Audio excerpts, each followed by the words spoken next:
ഇതെവിടെയാണ്? അത് ഇതാ പോകുന്നു. അയ്യോ, അതല്ലേ ഇത്രയും നേരം അതവിടെ ഇരിക്കുകയായിരുന്നോ?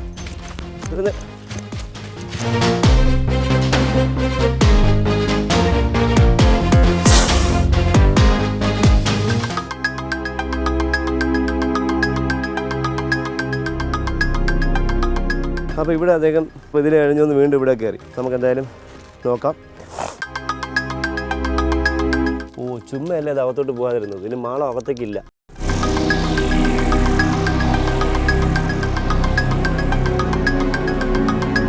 പത്തിവിട് പൂജ കണ്ടത് പത്തിവിടുത്ത് നിൽക്കുന്നത് തന്നെയല്ലേ കണ്ടത്? അത് തന്നെയാണ് കണ്ടത്. ഒന്നിനെ തന്നെയാണ് കണ്ടത് അല്ലേ? അടിപൊളി. ഇതാ നോക്കൂ, മറ്റൊരു പാമ്പ്, ഒരു കുഞ്ഞിതാ. മറ്റേ ആൾ അവിടെ നോക്കിയിരിക്കുന്നു മൂർഖൻ. ഇത് നോക്കൂ, ഇതൊരു ചെറിയ പെരുമ്പാമ്പ്.